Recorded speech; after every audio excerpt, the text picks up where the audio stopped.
Le presentamos nuestro video de soluciones de triángulo rectángulo.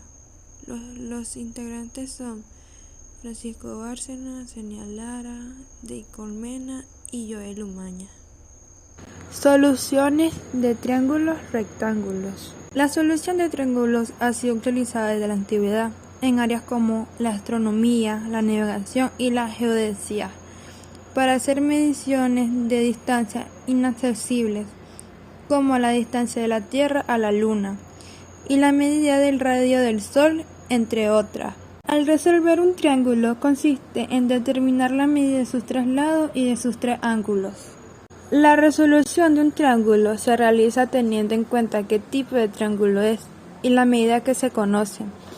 En particular, para resolver un triángulo rectángulo se presentan dos casos. 1. Se conoce la medida de uno de los lados y de un ángulo agudo. 2.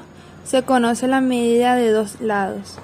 Resolución de un triángulo rectángulo cuando se conoce la medida de un lado y de un ángulo agudo. En este caso se plantea una ecuación a partir de la razón trigonométrica que relaciona la incógnita, la medida desconocida, con la medida del lado y del ángulo que se conoce.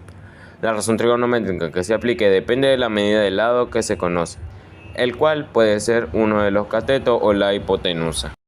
Ejemplo 1. Para realizar el transporte de cierta mercancía se utiliza una rampa de 6 metros como se muestra en la figura. Calcular la medida del ángulo que forma la rampa con el suelo. Como podemos observar en la figura, hay una rampa que está formando un ángulo con la parte de atrás de un camión y el suelo. Para encontrar el ángulo se realizan los siguientes pasos. Se aplica la función coseno, la cual nos quedaría coseno de x igual a 4 metros, que sería lo que mide la base, y 6 metros, que sería lo que mide la rampa. Luego lo dividimos y nos queda coseno de x igual a 0,66. Se aplica la función inversa del coseno y se aproxima la medida del ángulo. Nos quedaría x igual a arcoseno 4 sobre 6 igual a 48,2 grados. Por tanto, el ángulo que forma la rampa con el suelo mide aproximadamente 48,2 grados.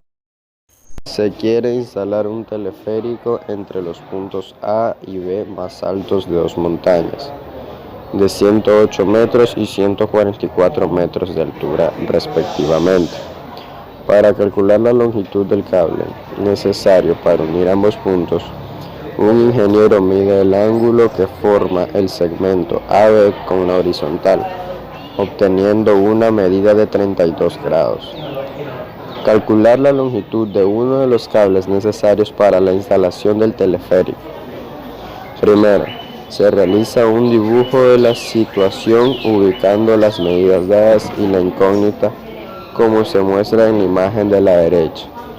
Segundo, se restan las alturas de las montañas para determinar el cateto opuesto al ángulo de 32 grados. Así se obtiene que BC es igual a 144 menos 108, que esto da resultado 36. Luego se aplica la función seno que relaciona el cateto opuesto BC igual a 36 con la hipotenusa, que en este caso corresponde a la longitud L del cable.